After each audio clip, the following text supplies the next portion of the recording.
దేవునికి మహిమ కలుగునుగాక. అలాగే కూడి వచ్చిన మీ అందరికి కూడా యేసుక్రీస్తు నామములో నా వందనాలు తెలియజేస్తూ ఉన్నాను. మీ అందరికి వందనాలు. అలాగే మరి ఆన్లైన్లో దేవుని వాక్యాన్ని వింటున్న దేవుని పిల్లలకు కూడా నా వందనాలు తెలియజేస్తూ ఉన్నాను. మంచిది ప్రియమైన దేవుని పిల్లలారా, మరలా దేవుని యొక్క మహాకృపను బట్టి, ఆయన కనికరాన్ని బట్టి, ఆయన కటాక్షమును బట్టి, ఆయన వాత్సల్యతను బట్టి మనమందరం కూడా కూడుకోవటానికి, ప్రభు నామాన్ని స్తుతించడానికి దేవుడు మనకిచ్చిన ఈ మంచి అవకాశాన్ని బట్టి, దేవుడు మనకిచ్చిన ఈ మంచి తరుణాన్ని బట్టి దేవాతి దేవునికే మహిమ కలుగునుగాక. ఆమేను. హల్లెలూయా. ఈ సంవత్సరం 10వ నెలలోకి మనం వచ్చాం. ఈ 10వ నెలలో ఈ వారం చివరి వారం అన్నమాట. ఈ వారం ఏ వారం? చివరి వారం. అంటే నెక్స్ట్ నెలలోకి వెళ్తే మనం 11వ నెలలోకి వెళ్తాం. కనుక ఈ నెలంతా కూడా దేవుడు మన ఎంతగానో కాపాడాడు. అందును బట్టి కూడా దేవాతి దేవుని నేను స్తుతిస్తూ ఆయనకే మహిమ చెల్లునుగాక అని పలుకుతూ ఉన్నాను. ఆమేను. హల్లెలూయా. మంచిది ప్రియమైన దేవుని పిల్లలారా, ఈ సమయంలో దేవుని యొక్క వాక్యాన్ని మనం చదువుకుందాం. రోమిలికి రాసిన పత్రిక 10వ అధ్యాయము 13వ వచనం.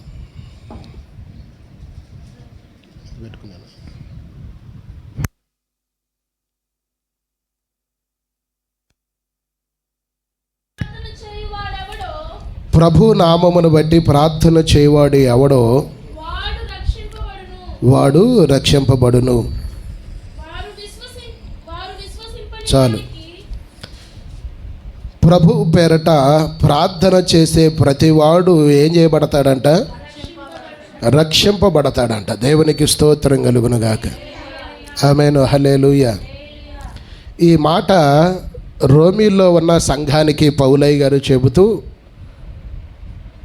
అందరూ ఎందుకు ఈ మాట పౌలయ్య గారు ఆ సంఘానికి గుర్తు చేస్తూ ఉన్నాడంటే,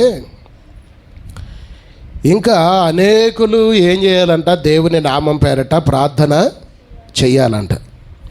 అందుకనే ఇక్కడ ఆ మాటని జ్ఞాపకం చేస్తూ ఉన్నాడు. ఏ మాట అయ్యా అంటే, ప్రభు పేరట ప్రార్థన చేసిన ప్రతివాడు ఏం చేయబడతాడంట? రక్షింపబడతాడు. దేవునికి స్తోత్రం కలుగునుగాక. అంటే పౌలయ్య గారు ఉద్దేశమైన, యేసయ్య ఉద్దేశమైన ఏమై ఉన్నదయ్యా అంటే, అందరూ అంతటా రక్షణ పొందాలి అని వారి యొక్క ఉద్దేశం. దేవునికి స్తోత్రం కలుగునుగాక. లేదంటే యేసయ్య ఆశ, లేదంటే పౌలయ్య గారి యొక్క ఆశ. దేవునికి స్తోత్రం కలుగునుగాక. ఆమేను. హల్లెలూయా. అది జరగాలంటే మనం ఏమి చెయ్యాలి అనే విషయాలను అక్కడ కింద మరి ప్రభు ఆత్మచేత ప్రేరేపించబడి పౌలయ్య గారు రాశారు. ఆ మాటలు కూడా మనం చదువుకుందాం. మంచిగా స్పష్టంగా చదవాలి. విశ్వసించలేని వారు ఎలాగ ప్రార్థన?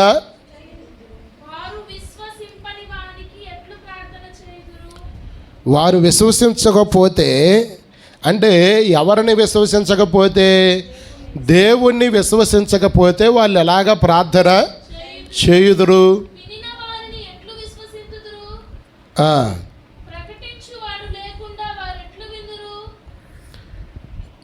మరొకసారి చదువు ఆ మాట. వినినా?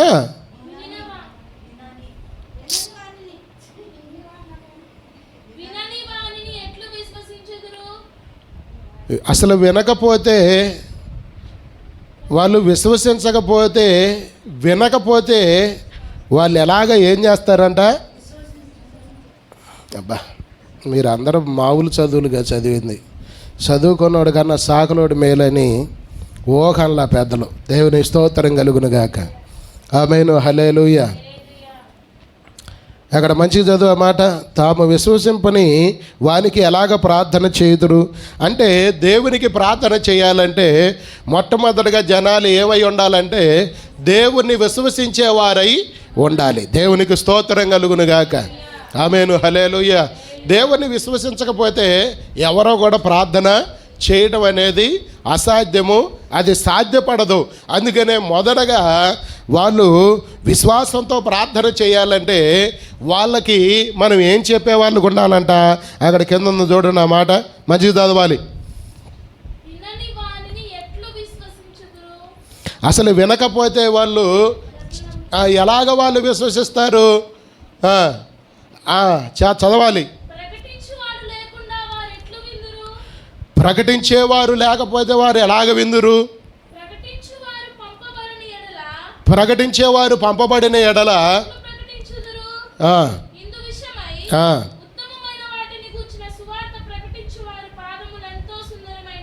చాలు. దేవునికి స్తోత్రం కలుగును గాక. ఆమేను, హల్లెలూయా. గట్టిగా ప్రభువుకు స్తోత్రం చెల్లిద్దామా. మీరు ఇక్కడ ఈ వాక్యంలో ఈ మొత్తం చెప్పటం మీకు కొంచెం అర్థం కాకపోవచ్చులే, కానీ ఈ వాక్యానుసారమైన దాంట్లో ఉన్న అర్థాన్ని నేను మీకు చెప్తూ ఉన్నాను. దాన్ని మాత్రం ఈ పూట మన హృదయాలకు తీసుకొని మనం ఇక్కడ నుంచి ప్రార్థన చేసుకొని సెలవు తీసుకుందాం. దేవునికి స్తోత్రం కలుగును గాక. ఒకటి, యేసయ్య ఉద్దేశం ఏందయ్యా అంటే ఈ గ్రామంలో ఉన్న వారందరూ కూడా రక్షించబడాలని ఆయన యొక్క ఆశ. అలాగే ఈ గ్రామంలో ఉన్న వారందరూ కూడా రక్షించబడాలని పౌలు గారి యొక్క ఆశ. ఏది? ఆ సంఘములో, ఆ రోమా పట్టణంలో ఉన్న వారందరూ కూడా రక్షించబడాలని ఆశ. అలాగే దేవాతి దేవుడు కూడా ఈ కాండ్రపొడి గ్రామంలో ఉన్న ప్రజలందరూ కూడా రక్షించబడాలని ఆశ. అలాగే నాకు కూడా అదే ఆశ. దేవుని స్తోత్రం చెప్పండి. ఆమేను, హల్లెలూయా. అయితే ప్రియమైన దేవుని పిల్లలారా, విశ్వసించడానికి వాళ్ళు విశ్వాసం అనేది దేవుడి మీద చూపించకపోతే ఎవరు కూడా ప్రార్థన చేయలేరు. ప్రార్థన చేస్తేనే వాళ్ళు రక్షించబడతారు. దేవునికి స్తోత్రం కలుగును గాక. వాళ్ళు విశ్వసించాలి అని అంటే మనం ఏం చేయాలి? ప్రకటించే వారిగా మనం ఉండాలి. దేవుని స్తోత్రం చెప్పండి. ఆమేను, హల్లెలూయా. గట్టిగా ప్రభువుకు స్తోత్రం చెల్లిద్దామా. ఆమేను, హల్లెలూయా. ఇక్కడ చెప్పబడిన మాట ఏంటంటే మీరన్నా ప్రకటించండి, ప్రకటించే వారినన్నా పంపించండి అని పౌలయ్య గారు ఏం చేస్తూ ఉన్నాడంటే సంఘాన్ని ప్రోత్సహిస్తూ ఉన్నాడు. దేవుని స్తోత్రం కలుగును గాక. ఆమేను, హల్లెలూయా. మన ఆలోచనలన్నీ కూడా ఎప్పుడు ఎలాగుండాలయ్యా అంటే ఈ గ్రామంలో ఉన్న ఈ గ్రామం అంతా కూడా రక్షించబడాలయ్యా అని ఎప్పుడు కూడా ఈ తలంపులు, ఈ ఆలోచనలు, ఈ కోరికలు, ఈ ఉద్దేశాలు మనలో ఏలుబడి చేస్తూ ఉంటే ఖచ్చితంగా మనం ఏం చేస్తామంటే దేవుని గురించి ప్రకటిస్తాం. దేవునికి స్తోత్రం కలుగును గాక. కనుక యేసయ్య నామం పేరట ప్రార్థన చేస్తే ఈ గ్రామంలో ఉన్న వారందరూ రక్షించబడతారు. యేసయ్యను విశ్వసించి ప్రార్థన చేయాలంటే యేసయ్యను గురించి ప్రకటించే వారిగా మనం అందరం కూడా ఉండాలి. దేవుని స్తోత్రం కలుగును గాక. ఆమేను, హల్లెలూయా. ఉండాలా వద్దా? ఉండాలా వద్దా? యేసయ్యను గురించి ప్రకటించాలా వద్దా? ఆమేను, హల్లెలూయా. నువ్వు పొందుకున్న మేలు నువ్వు ఏం చేయాలయ్యా అంటే ఇతరులకి చెప్పేదానిగా, చెప్పేవాడిగా నువ్వు ఉంటే ఆ మాటలు వారిని ఏం చేస్తాయంట? యేసయ్య మీద విశ్వాసం ఉంచేటట్లుగా చేస్తాయంట. దేవునికి స్తోత్రం కలుగును గాక. ఆమేను, హల్లెలూయా. మనం ఏమీ చెప్పాల్సినంత అవసరం లేదు. నీ జీవితంలో ఏ మేలు జరిగిందో ఆ మేలే చెప్పు. అయ్యా ఒకప్పుడు నేను అలాగుండేదాన్ని, ఇప్పుడు నేను ఇలాగ మారాను యేసయ్య నన్ను దర్శించిన తర్వాత. దేవుని స్తోత్రం కలుగును గాక. ఆమేను, హల్లెలూయా. మీరు చూడండి, అన్యుల దగ్గరకు మనం వెళ్ళినప్పుడు అసలు ఎలాగ నమ్ముకున్నావు నువ్వు దేవుడిని అని అడుగుతారు వాళ్ళు. ఏ మాట అడిగినా అడగకపోయినా వాళ్ళు అడిగే క్వశ్చన్ ఏంటంటే అసలు ఎలాగ పోయినావు ఆ మతంలోకి అని అంటారు. ఆ మతంలో కదా మార్గంలోకి నేను పోయా, నేను ఫలానా సమస్యలో ఉన్నప్పుడు దేవుడు నన్ను దర్శించాడు అని చెప్పి నువ్వు వాళ్ళే అడుగుతారు. నేను ఏ చుట్టాల దగ్గరికి వెళ్ళినా, ఎవరింటికి వెళ్ళినా ఏం జరుగుతూ ఉందంటే అసలు ఎలాగ పోయినావు ఆ మతంలోకి, ఎలాగ పోయినావు, అసలు ఎలాగ పుచ్చుకున్నావు ఆ మతాన్ని, ఎందుకని నువ్వు ఎందుకని ఆయన్ని రక్షకుడిగా చేసుకున్నావని ఆటోమేటిక్గా ఎవరైనా సరే అడుగుతారు. అడిగి ఎమ్మటే ఏమంటారంటే నువ్వే కాదులే చాలామంది పోతున్నారు అని అంటారు. దేవుని స్తోత్రం చెప్పండి. ఆమేను, హల్లెలూయా. నువ్వే కాదు, మా ఊరిలో కూడా చాలామంది పోతున్నారు, మా వాళ్ళు, మా ఇంటి పక్క అమ్మటోళ్ళు కూడా పోతున్నారు, మా మామయ్య వాళ్ళు కూడా పోతున్నారు అని ఇలాగ చెప్పేవాళ్ళు చాలామంది మీరు వెళ్ళిన ఫంక్షన్లోనే తగులుతారు. దేవుని స్తోత్రం కలుగును గాక. ఆమేను, హల్లెలూయా.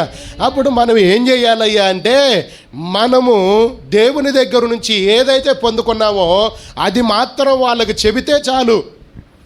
ఎక్కువ చెప్పాల్సినంత అవసరం లేదు. ఒకప్పుడు నేను అలాగుండేవాడిని, దేవుడు నన్ను రక్షించాడు, అందుకని నేను తాగుడు మానేశా. ఒకప్పుడు నేను ఎలాగుండేదాన్ని, నేను ఇప్పుడు ఆ స్థితిని మానేశా. ఒకప్పుడు నా ఆలోచనలు ఎలాగుండేవి, నా తలంపులు ఎలాగుండేవి, నా ప్రవర్తన ఎలాగుండేది, నా స్వభావం ఎలాగుండేది, నా నడవడిక ఎలాగుండేది, నా బుద్ధులు ఎలాగుండేవి, ఇదిగో మా కుటుంబం ఎలాగుండేది, మా ఇంట్లో అసమాధానంగా ఉండేది. కానీ ఎప్పుడైతే నేను యేసయ్యను రక్షకుడిగా అంగీకరించానో, ఎప్పుడైతే ఆయన్ని దేవుడిగా నేను చేసుకున్నానో, ఆ రోజు నుంచి నా జీవితంలో ఈ మార్పులన్నీ కూడా కలిగినాయి అని చెప్పు చాలు. దేవుని స్తోత్రం కలుగును గాక. ఆమేను, హల్లెలూయా.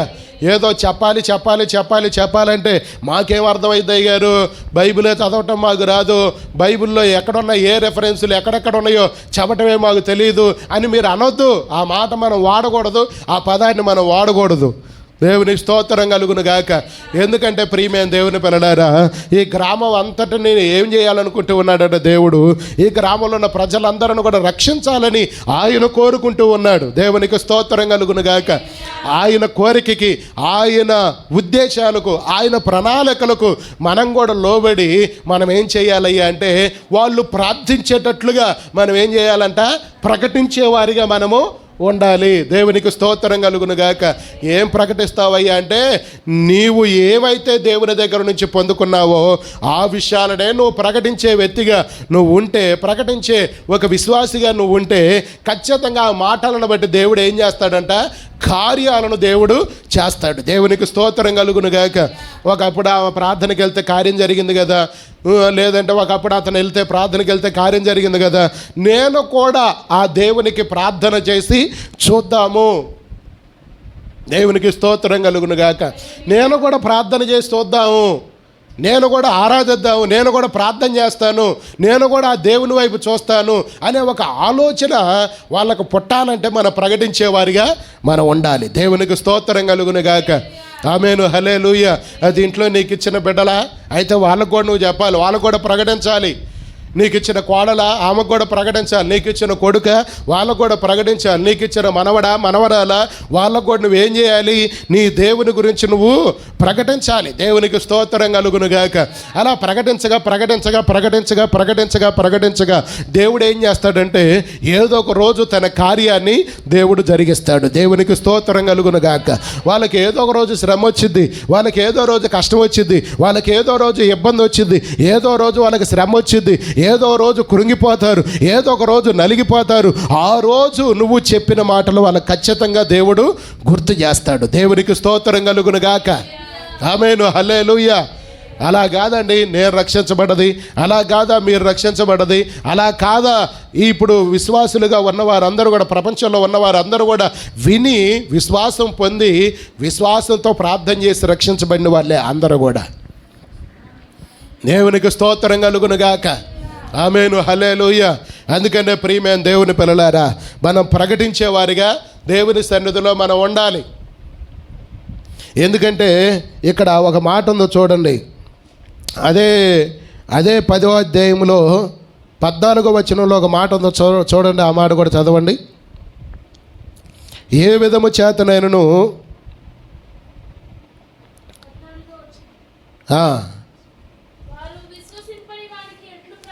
కాదు. 11వ అధ్యాయం 14వ వచనం, అదే రోమీయులకు రాసిన పత్రిక.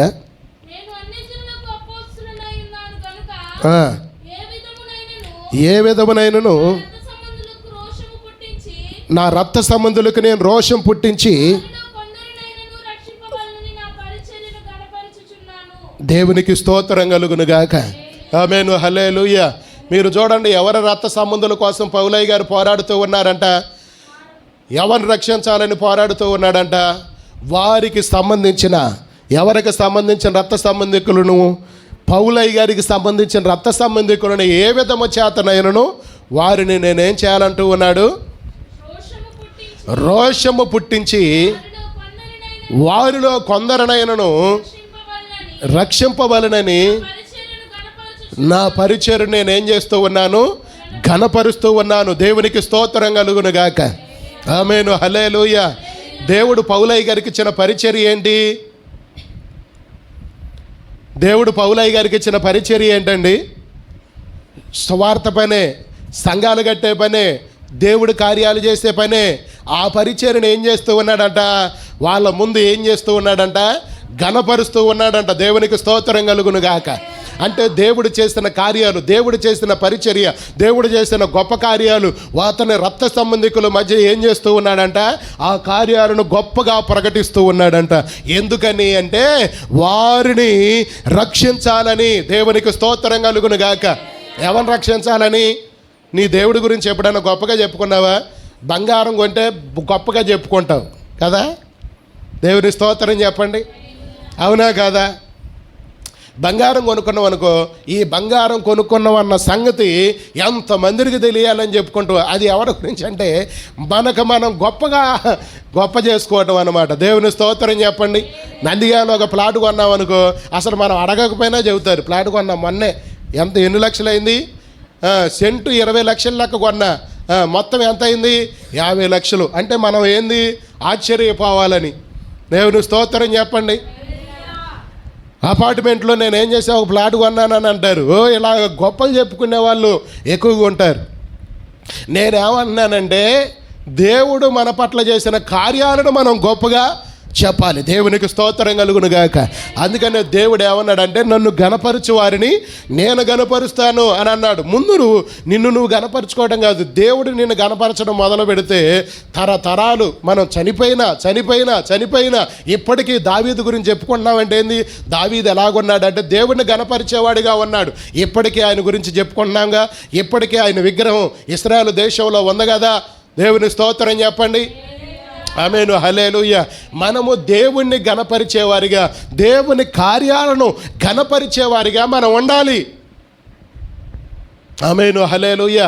అది ఏ కార్యమైనా నీ జీవితంలో జరిగితే నువ్వేం చేయాలంటే దాన్ని ఏం చేయాలంట?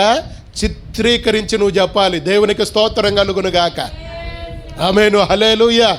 నిజంగా దేవుడు లేకపోతే చాలామంది ఏం చేస్తారంటే, నేను చాలామంది విశ్వాసులను చూసా, ఏదన్నా చిన్న కార్యం జరిగినా వాళ్ళు అసలు సాక్ష్యం చెప్పకుండా ఉండలేరు. ఆ దేవుడే గనక నాకు తోడు లేకపోతే ఈరోజు నేను ఏమైపోయేదాన్నో అని చెప్పి నిలబడి సాక్ష్యాలు చెప్పేవాళ్ళు వేలల్లో ఉన్నారు, లక్షల్లో ఉన్నారు. దేవునికి స్తోత్రం కలుగును గాక. ఆమేను, హల్లెలూయా.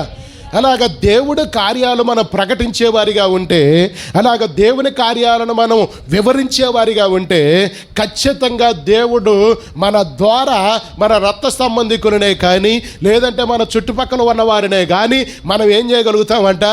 రక్షించగలుగుతామంట. గట్టిగా చప్పట్లు కొట్టి దేవుడి నామాన్ని గణపడతామా? దేవునికి స్తోత్రం కలుగును గాక.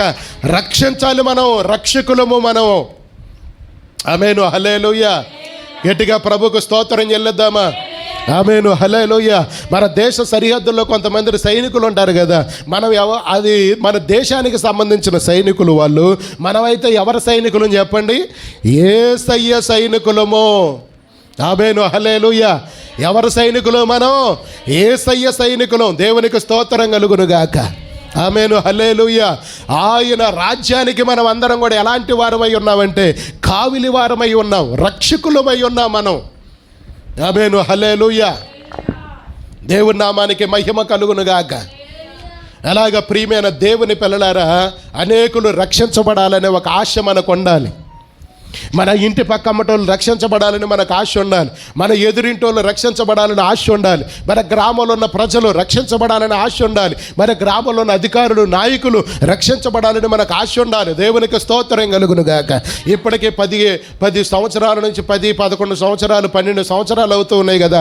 ఇప్పటికీ మనం ఈ గ్రామంలో ఉన్న అధికారుల కోసం చేస్తున్నామా? చేయట్లేదా? ఇప్పటికీ గ్రామంలో ఉన్న నాయకుల కోసం మనం చేస్తున్నామా? చేయట్లేదా? చెయ్యాలి మనము. అది చేయటం మన బాధ్యత. దేవునికి స్తోత్రం కలుగును గాక. ఏ రోజన్నా మన వాళ్ళు ప్రేమించారా? ఏ రోజన్నా మన వాళ్ళ దగ్గర తీసుకున్నారా? ఏ రోజన్నా మనకు సహాయం చేశారా? ఏ రోజన్నా మనకు ఉపకారం చేశారా? లేదంటే వారి దగ్గరికి ఎప్పుడన్నా మనం సహాయం కోసం వెళ్ళావా? వెళ్ళలేదు కదా. అయినా సరే వారి కోసం మనం ఏం చేయాలి? ప్రార్థన చేయాలి. దేవునికి స్తోత్రం కలుగును గాక. ఆమేను, హల్లెలూయా. నీ రక్త సంబంధికుల కోసం నువ్వు ప్రార్థన చేయాలి. అమ్మా, వాళ్ళు అంతేలా అనుకోకూడదు. వాళ్ళ కోసం నువ్వు ఏం చేయాలంటే ఒక పూట ప్రార్థన చేయాలి. ప్రార్థనలో జ్ఞాపకం చేసుకోవాలి వాళ్ళని. వారు నిన్ను పలకరించినా పలకరించకపోయినా, వాళ్ళు ప్రేమించినా ప్రేమించకపోయినా, వాళ్ళు నీ దగ్గరకు వచ్చినా రాకపోయినా, నిన్ను ఆదరించినా ఆదరించకపోయినా, దగ్గరకు వచ్చినా రాకపోయినా, నీ ఫంక్షన్లకి నీ కార్యక్రమాలకు దూరంగా ఉన్న వారి కోసం మనం ఏం చేయాలి? ప్రార్థన చేయాలి. దేవునికి స్తోత్రం కలుగునుగాక. ఆమేను, హల్లెలూయా. పౌలయ్య గారికి ఆ దేవాతి దేవుడిచ్చిన పరిచర్యను వారు రక్షించబడడానికి ఘనపరుస్తూ ఉన్నాడంట. ఆమేను, హల్లెలూయా. ఏం చేస్తూ ఉన్నాడు? ఘనపరుస్తూ ఉన్నాడంట. దేవునికి స్తోత్రం కలుగునుగాక. ఘనపరిచి అనేకులను ఏం చేస్తూ ఉన్నాడంట? రక్షణలోకి నడిపిస్తూ ఉన్నాడు. ఆమేను, హల్లెలూయా.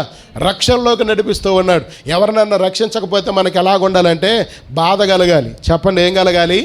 బాధ కలగాలి. ఎవరినన్నా మనం కాపాడకపోతే మనకు వేదన కలగాలి, మనకు దుఃఖం కలగాలి. దేవునికి స్తోత్రం కలుగునుగాక. జిర్మియా గ్రంథంలో జిర్మియా అంటాడు, ఏమంటాడయ్యా అంటే, నశించిపోతున్న ఆత్మల కొరకు ఏం చేయమన్నాడు? నా తలను జలమయముగా చేయయ్యా అని నీ ప్రార్థన చేశాడు. నా కన్నులు కన్నీటి ఓటలుగా చెయ్యయ్యా అని ప్రార్థన చేశాడు. దేవునికి స్తోత్రం కలుగునుగాక. మనం కూడా నశించిపోతున్న ఆత్మల కొరకు మనం ఏం చేయాలి? అయ్యా నా తలను జలమయముగా చేయయ్యా, నా కన్నులు కన్నీటి ఓటలుగా చేయయ్యా అని మనం ఏం చేయాలి? ప్రార్థన చేయాలి. దేవునికి స్తోత్రం కలుగునుగాక. ఇదంతా జలమయము, కన్నులు కన్నీటి ఓటలుగా మారితే ఇంకా అసలు ఆ ప్రార్థనకి తిరిగే ఉంటుంది. ఆ ప్రార్థన కాదంటాడా దేవుడు? ఆ ప్రార్థన దేవుడు దాటిపోతాడా? ఆ ప్రార్థన నాకు అవసరం లేదంటాడా దేవుడు? అనడు కదా. అంగలార్చే స్త్రీలను ఏం చేయమంటున్నాడు? దేశాన్ని బాగు చేయాలంటే అంగలార్చే స్త్రీలను ఎక్కడికి పిలవనంపమంటున్నాడు? దేవుని మందిరంలోకి పిలవనంపండి అని అంటూ ఉన్నాడు. దేవునికి స్తోత్రం కలుగునుగాక. ఇప్పటికే మన గ్రామం ఏమైపోయింది? పాడైపోయింది. ఇప్పటికే వాళ్ళ ఆలోచనలు ఏమైపోయినాయి? పాడైపోయినాయి. వాళ్ళ తలంపులు ఏమైపోయినాయి? పాడైపోయినాయి. వాళ్ళ చూపులు ఏమైపోయినాయి? పాడైపోయినాయి. వారి నడవడిక ఏమైపోయింది? పాడైపోయింది. వారి బుద్ధులు ఏమైపోయినాయి? పాడైపోయినాయి. వాళ్ళ కోరికలు ఏమైపోయినాయి? పాడైపోయినాయి. వారి లక్షణాలన్నిటిని కూడా ఏమైపోయినాయి? పాడైపోయినాయి. ఇప్పుడు పాడైపోయినాయి గ్రామం, పాడైపోయినాయి ప్రజలు రక్షించబడాలి అని అంటే మనం ఏం చేయాలి? మన తలను జలమయముగా చేసుకోవాలి. దేవునికి స్తోత్రం కలుగునుగాక. అది నీ వల్ల కాదులే కానీ దేవుణ్ణి అడుగు.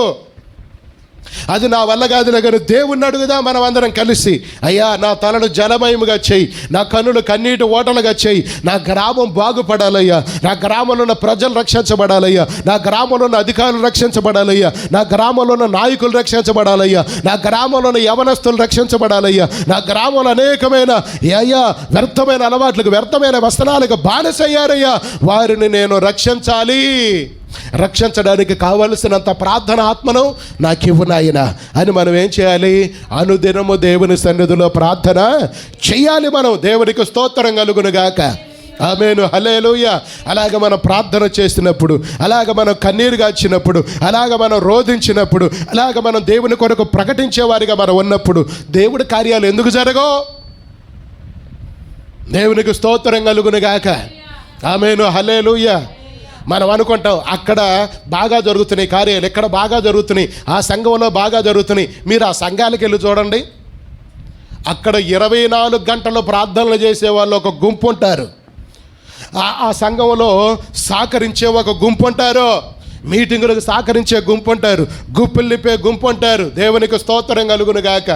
అవన్నీ లేకపోతే ఎవరు చేయగలుగుతారండి? ఎవరు చేయలేరు. దేవునికి స్తోత్రం కలుగునుగాక. మీరు గోరంట్లో పోతే ఓసన్న గారి మందిరానికి వెళ్తే అక్కడ గదులు ఉంటాయి బారుగా. ఎవరికి వాళ్ళు ఏం చేయాలో చెప్పనా? ఆ గదుల్లోకి వెళ్ళి ప్రార్థనలు చేసి రావాలి.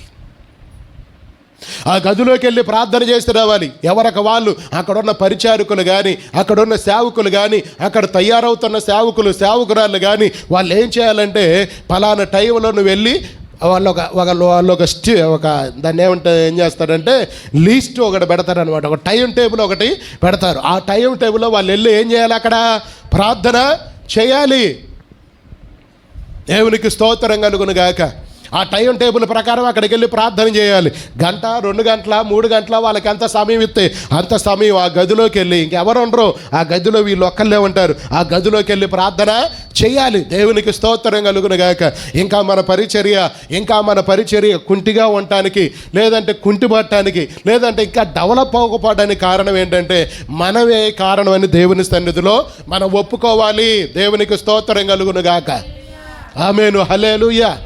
నేను కూడా సహకరించాలి, నేను కూడా భుజాలు కాయాలి, నేను కూడా కన్నీరు కాచాలి, నేను కూడా రోధించాలి, నేను కూడా సహాయం చేయాలి, నేను కూడా నిలబడాలి అని మనం ఉన్నప్పుడే దేవుడు కార్యాలు మనము చూడగలుగుతాం. దేవునికి స్తోత్రం కలుగును గాక.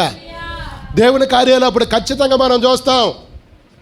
ఒక 10 మందిని కలిసి మనం ఆరాధన చేస్తే దెయ్యాలు పారిపోతాయండి, రోగాలు పారిపోతాయి. ఎందుకు పారిపోవు? దేవుని స్తోత్రం కలుగును గాక. ఉపవాసాలు ఉంటున్నాం, మనం ఉండట్లేదు కదా. దేవునికి స్తోత్రం కలుగును గాక.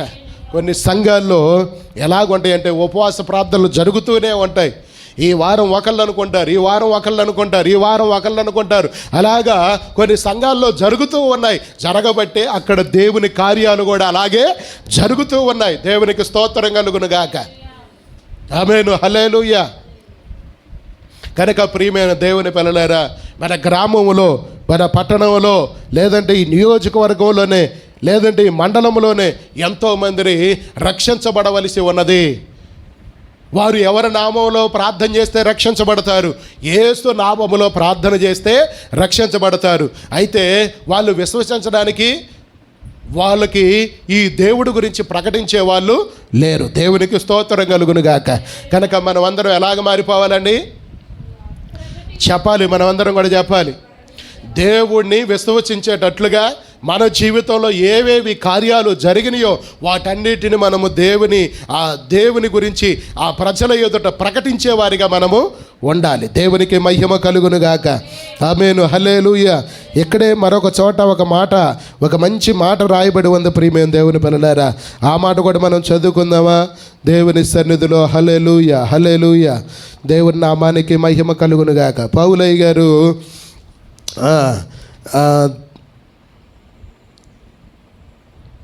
9వ అధ్యాయం చదవండి. అక్కడ కూడా పౌలయ్య గారు ఏమంటూ ఉన్నాడో చదవండి.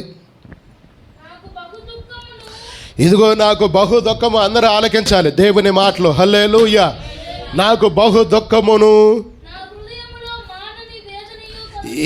ఏమేమి ఉన్నాయంట? బహు దుఃఖం అంట. మీరు అందరూ చెప్పండి, బహు దుఃఖం అనండి నాతో పాటు. బహు దుఃఖము అంటే అది అసలు మారణ దుఃఖం. బహు దుఃఖం అది ఆపాలన్నా ఆగే దుఃఖం కాదు. తర్వాత తన హృదయం ఎలాగుందంట? మానని వేదన అనండి అందరూ కూడా. దేవుని స్తోత్రం చెప్పండి. మానిపోయే వేదనలు ఉన్నాయా లేవా? ఇదేమో మానని వేదన అంట. దేవుని స్తోత్రం చెప్పండి. ఎవరన్నా మన ఒక మాట అన్న మానన వేదన, అది 2 రోజులు 3 రోజులు గుర్తుంటుంది.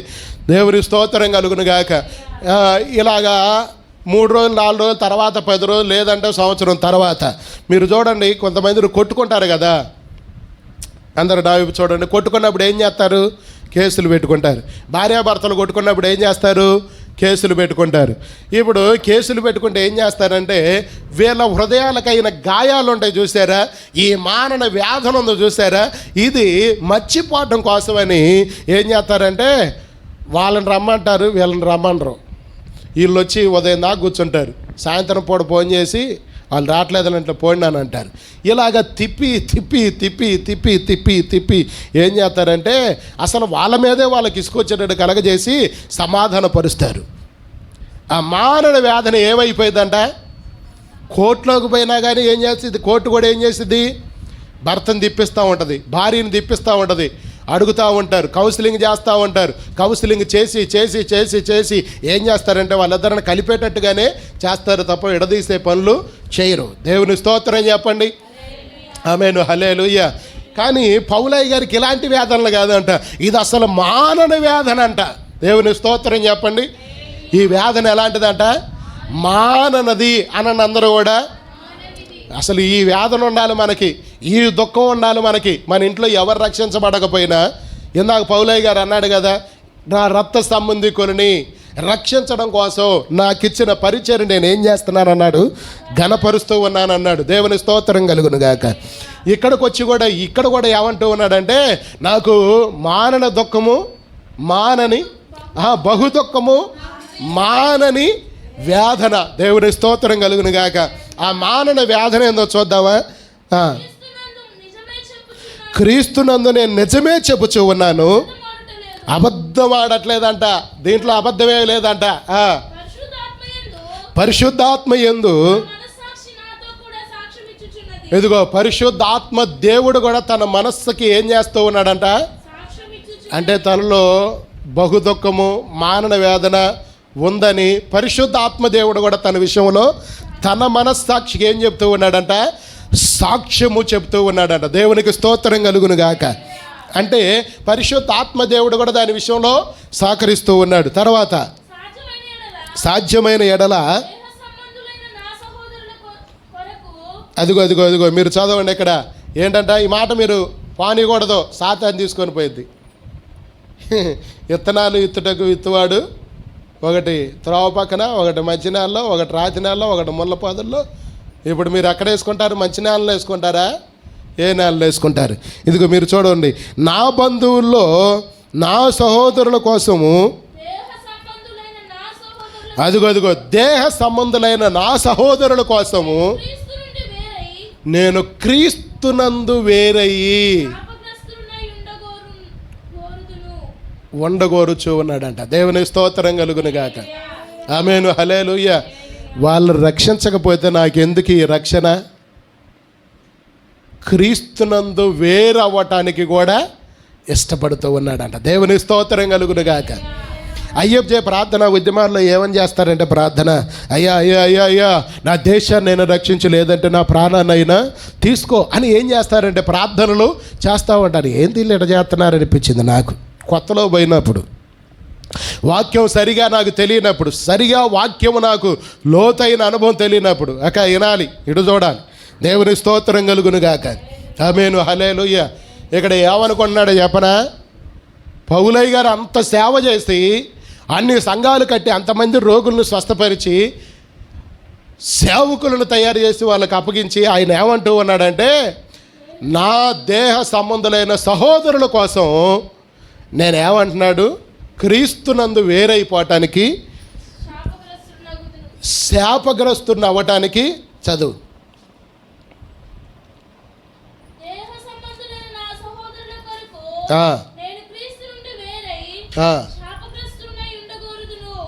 శాపగ్రస్తున్నై ఉండగోరుచు ఉన్నాడంట. దేవుని స్తోత్రం కలుగును గాక. ఈ ప్రార్థన మనం చెయ్యాలండి. ఏ ప్రార్థన? ఈ ప్రార్థన. ఇప్పుడు నన్ను శాపగ్రస్తుని చెయ్యయ్యా అని ప్రార్థన చేద్దామా? అట కాదు. దేవుడు మనకు ఒక వాగ్దానాన్ని ఇచ్చాడు. ఏ వాగ్దానాన్ని అంటే, నువ్వు ఎవరినైతే ప్రేమిస్తావో వారిని నేను ప్రేమిస్తా, నువ్వు ఎవరినైతే రక్షించాలనుకున్న వారిని నేను రక్షిస్తా అని దేవుడు అబ్రహాముకి ఇచ్చిన వాగ్దానం. ఆ వాగ్దానం మన అందరిది. దేవుని స్తోత్రం చెప్పండి. ఆ వాగ్దానం మన అందరిదానండి. మన తండ్రి ఆస్తి మనకు వస్తుందా రావట్లేదా? మన తండ్రి కొన్న తల్లి కొన్న బంగారం మనకు వస్తుందా రావట్లేదా? వాళ్ళు కొన్న ప్లాట్లు లేదంటే ఇల్లులు మనకు వస్తున్నాయా రావట్లేదా? చెప్పట్లా మీరందరూ కూడా. ఇప్పుడు ఈ వాగ్దానం ఎవరి వాగ్దానం? మన తండ్రి అయిన అబ్రహాముకి దేవుడిచ్చిన వాగ్దానం. ఆయన మనకు తండ్రి అయితే ఇప్పుడు ఈ వాగ్దానాలు ఎవరి సొంతం? మన సొంతం. దేవునికి స్తోత్రం కలుగును గాక. నువ్వు సరిగా వారు రక్షించబడాలని నువ్వు ప్రేమతో, భారంతో, వేదనతో, దుఃఖంతో నువ్వు ప్రార్థన చేస్తే ఖచ్చితంగా దేవుడు ఏం చేస్తాడు? రక్షణలోకి అనేకులు నీ ద్వారా నడిపిస్తాడు. దేవునికి స్తోత్రం కలుగును గాక. ఆమేను, హల్లెలూయా. గట్టిగా ప్రభుకు స్తోత్రం చెల్లిద్దామా? ఆమేను, హల్లెలూయా. మన ఈ మధ్య తండ్రి సన్నిధి మినిస్ట్రీలో ఒక ఇద్దరు నిలబెట్టి సాక్ష్యం చెప్పించాడు ఆయన. ఎంతోమంది వాళ్ళ ద్వారా రక్షణలోకి నడిపించబడ్డారంట. వాళ్ళు ఏమైనా సేవ చేస్తున్నారా అంటే సేవే చేయట్లేదు. వాళ్ళు ఏం చేస్తున్నారు? వాళ్ళు విశ్వాసులే. ఇంట్లో భర్త ఉన్నాడు, పిల్లలున్నారు, చక్కగా వాళ్ళకి భోజనం చేస్తారు, పిల్లగాళ్ళకి వంటలు తయారు చేస్తారు, స్కూల్కి కాలేజీకి తయారు చేస్తున్నారు, పంపుతున్నారు. కానీ వారి ద్వారా దాదాపుగా నాకు ఆ నెంబర్ సరిగా అర్థం లేదులే కానీ ఎంతోమంది దాదాపుగా 100 మందిలోనే వారి ద్వారా దేవుడు ఏం చేశాడంట, ఆత్మలను రక్షించాడంట, వాళ్ళని తీసుకొచ్చాడంట. వాళ్ళ ద్వారా వచ్చిన ఆత్మలన్నీ కూడా ఆ సంఘంలో చేర్చబడ్డాయి. వారిని నిలబెట్టి సాక్ష్యం చెప్పించాడు షాలేమన్న. దేవునికి స్తోత్రం కలుగునుగాక. ఆమేను, హల్లెలూయా. మనకు కూడా భారం ఉండొద్దండి, మనకు భారం ఉండాలి. దేవునికి స్తోత్రం కలుగునుగాక. ముందు మన ఇంట్లో వాళ్ళు రక్షించబడాలని భారం ఉండాలి. దేవుని స్తోత్రం చెప్దామా? గట్టిగా ప్రభుకు స్తోత్రం చెల్లిద్దామా? నేను చెప్తూ ఉన్నాను, దేవుళ్ళో ఉంటే వాళ్ళకి ఒకసారిగా పని ఒకసారైనా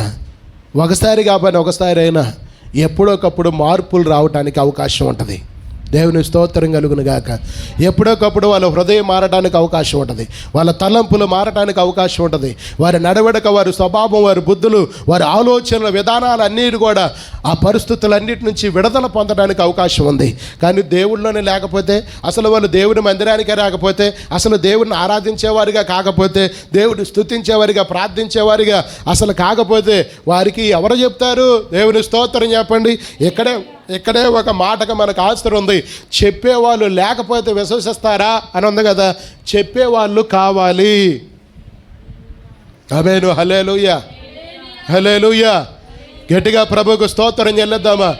చెప్పేవాళ్ళు మనకి కావాలి, చెప్పేవాళ్ళు మనకు కావాలి. చెప్పేవాళ్ళు ఉంటేనే మన హృదయాలు సరి చేయబడతాయి. చెప్పేవాళ్ళు ఉంటేనే మనకు విశ్వాసం కలిగిద్ది. చెప్పేవాళ్ళు ఉంటేనే మన హృదయాలు సరి చేయబడతాయి. చెప్పేవాళ్ళు ఉంటేనే మన తలంపులు సరి చేయబడతాయి. చెప్పేవాళ్ళు ఉంటేనే మనం సరిగా దేవుని విశ్వసించగలుగుతాం, ప్రార్థన చేయగలుగుతాం, ఆరాధించగలుగుతాం, ఘనపరచగలుగుతాం, హెచ్చించగలుగుతాం. దేవునికి స్తోత్రం కలుగును గాక. ఆమేన్. గట్టిగా ప్రభువుకు స్తోత్రం చెల్లిద్దామా? చప్పట్లు కొడుతూ దేవుని నామాన్ని కనపడదాం. దేవుని నామానికి మహిమ కలుగును గాక. హల్లెలూయా, హల్లెలూయా. మీరు చూడండి ప్రియమైన దేవుని పిల్లలారా, మీరు ఏమీ చెయ్యొద్దు. దేవుడు మీ జీవితంలో ఏం చేశాడో అదే మీరు చెయ్యండి. ఇక్కడ పౌలయ్య గారు తనకిచ్చిన పరిచర్ని, రక్త సంబంధికులను రక్షించడానికి పరిచర్ని కనపరుస్తూ ఉన్నాడంట. దేవుడు తనకిచ్చిన పరిచర్ని కనపరుస్తూ ఉన్నాడు. దేవుడు నీ జీవితంలో నీకు కూడా కొంత పరిచర్ని ఇచ్చి ఉన్నాడు, పరిచర్య చేసి ఉన్నావు, దేవుడి ద్వారా మేలులు పొంది ఉన్నావు. అవే నువ్వు చెప్పి అనేకుల రక్షణలోకి నడిపించు. దేవునికి స్తోత్రం కలుగును గాక. అలాగే పౌలయ్య గారు తన సహోదరుల కోసం అవసరమైతే క్రీస్తు నుండి వేరు కాటానికి, పరిశుద్ధాత్మ నుండి వేరు కాటానికి, అవసరమైతే శాపగ్రస్తుని అవుతానయ్యా, నువ్వు మాత్రం మా వాళ్ళని రక్షించాల్సిందే అని ఏం చేశాడంటే మొండిగా ప్రార్థన చేయటం మొదలుపెట్టాడు. దేవుని స్తోత్రం చెప్పండి. ఆమేను, హల్లెలూయా, హల్లెలూయా. మీకు ఇప్పుడు ఒక్క మాట నేను గుర్తు చేస్తాను. ఆ మాట ఏంటంటే, మోషేతోటి దేవుడు ఏమన్నాడంటే, మోషే ఇట్రా అని పిలిచి, మోషే ఇక నీ సంతానాన్ని నేనేం చేస్తాను? వృద్ధి చేస్తాను. నీ గర్భఫలాన్ని నేను వృద్ధి చేస్తాను. ఇదిగో కింద ఉన్న ఇశ్రాయేలు ఉన్నారు చూసారా, వాళ్ళని నేను నశింపజేస్తాను అని అన్నాడు. ఇక వద్దు, వాళ్ళు వద్దు, ఇక వాళ్ళని నేను సహించలేను అని అన్నాడు దేవుడు. వారి విషయంలో నేను ఓర్చుకోలేను, వారి విషయంలో నేను ఇక సహించలేను, ఇంకా ఆ బాధ వేదన నేను పడలేను, ఖచ్చితంగా వాళ్ళని నేను ఏం చేస్తాను? నశింపజేస్తాను అని అన్నాడు. అంటే ఎమ్మటే మోషే ఏమన్నాడు? ఈ మాట మీరు తీసుకోండి. మోషే ఏమన్నాడు? మొదటగా వారి నాశనం చేయాలనుకుంటే మొదటగా నీ జీవగ్రంథంలో నుంచి నా పేరు తీసేయి అని అంటే, దేవుడు ఆ మాటకి కరిగిపోయాడండి. ఆ మాటకి కరిగిపోయి, సరేలే పో, వాళ్ళని నేను క్షమించాను అని అంటే, పోతే కుదరదు, నువ్వు కూడా నాతోనే వస్తేనే నేను పోతా అని మొండికేశాడు. ఇక్కడ పౌలయ్య గారు కూడా ఒక ప్రార్థన చేశాడు. మా వాళ్ళని రక్షిస్తేనేమో రక్షించు, లేదంటే నేను శాపానికి అప్పగించుకుంటానయ్యా, నీ నుండి వేరైపోతానంటే దేవుడు పౌలు గారిని బానెత్తడా? పౌలు గారిని బానీయుడు, రక్త సంబంధికులను కూడా ఏం చేస్తాడు? రక్షిస్తాడు. గట్టిగా చప్పట్లు కూడా దేవుని నామాన్ని గణపడతామా? దేవుని నామానికి మహిమ కలుగును గాక. హల్లెలూయా. కనుక ప్రియమైన దేవుని పిల్లలారా, మీరు ఏం విన్నారో ఏం పొందుకున్నారో అవే చెప్పండి. మనం చెప్పేవారిగా ఉంటేనే మన సంఘం అనేది అభివృద్ధి చెందిద్ది. మన సంఘంలోకి ఇంకా నూతనమైన బిడ్డలు, నూతనమైన ఆత్మలు వస్తారు. నేను కూడా ఈ ఎండాకాలం వచ్చిన తర్వాత, అంటే వర్షాలు తగ్గిన కాడి నుంచి నేను కూడా వీధి కోటాలు పెట్టాలని ఆలోచన కలిగి ఉన్నా, ప్రార్థన చేస్తూ ఉన్నాను. దేవుడు కూడా దర్శనాన్ని నాకు ఇచ్చాడు, వీధి కోటాలు పెట్టమని. కనుక నేను కూడా అవి పెడతా. ఇప్పుడు వర్షాకాలం కనుక పెట్టడం కొంచెం ఆటంకంగా ఉంటుంది కనుక రానున్న దినాల్లో ఒకరోజు ఈ బజారులో, ఒకరోజు ఆ బజారులో, ఒకరోజు ఆ బజారులో ఇలాగ మనం కోడికలు పెట్టుకుందాం, ప్రకటిద్దాం. మీరందరూ కూడా మీకు తెలిసిన వారికి మీకు దేవుడు ఏం చేశాడు అదే చెప్పండి చాలు. ఏం చెప్పాల్సినంత అవసరం లేదు. ఒక వ్యక్తిని బాగు చేసి ఏమన్నాడంటే ఆ ఊరిలోకి యేసుప్రభుని రానినన్నారు. వాడేమో నేను కూడా నీతో పాటు వస్తానన్నాడు. ఆ దెయ్యాలు పట్టిన వాడు బాగు చేసిన తర్వాత ఏం వద్దులే, నా ఎమ్మటి రావద్దులే కానీ, అందరు ఈ మాట చూడండి, అందరు ఈ మాట, నా ఎంట రావద్దులే కానీ నీకు దేవుడు ఏం చేస్తాడో చెప్పానంటే ఆ ప్రాంతంలోకి వెళ్ళి దేవుడు ఏం చేస్తాడో చెబితే ఆ ప్రాంతాలు పట్టణాలన్నీ కూడా సంఘాలు కట్టబడ్డాయి. దేవునికి మహిమ కలుగునుగాక. మనం ఏమీ చేయాల్సినంత అవసరం లేదు. దేవుడు మనకేం చేశాడో అది ప్రకటిస్తే చాలు. వాళ్ళు విశ్వసించాలంటే, వాళ్ళు ప్రార్థన చేయాలంటే, వాళ్ళు రక్షించబడాలంటే మనం చెప్పేవారిగా ఉండాలి. ఉండాలా వద్దా? దేవుడికి అది ఇష్టం. మీకు కూడా అది ఇష్టమా? ఇష్టం కాదా? ఇష్టమే. దేవునికి స్తోత్రం కలుగునుగాక. పౌలయ్య గారు తన పరిచర్యను ఎలా ఘనపరిచాడు, పౌలయ్య గారు తన ప్రజల కోసం ఎలాగ శపించబడటానికి కూడా ఇష్టపడ్డాడు, క్రీస్తు నుండి వేరు కావటానికి కూడా ఎలాగ ఇష్టపడ్డాడు. మనం కూడా అలాగే ఇష్టపడదాం. అలాగే మనం ప్రార్థన చేద్దాం. మన తల జలమయముగా, కన్నులు కన్నీటి ఓటలుగా చేయమని అడుగుదాం. దేవుడు ఖచ్చితంగా మన అందరిని వాడుకొనుగాక. దేవుడి వాక్యం మన అందరి హృదయాల్లో దేవుడు దీవించి ఆశీర్వదించి బలపరుచునుగాక. ఆమేన్. అందరం ప్రార్థన చేద్దాం.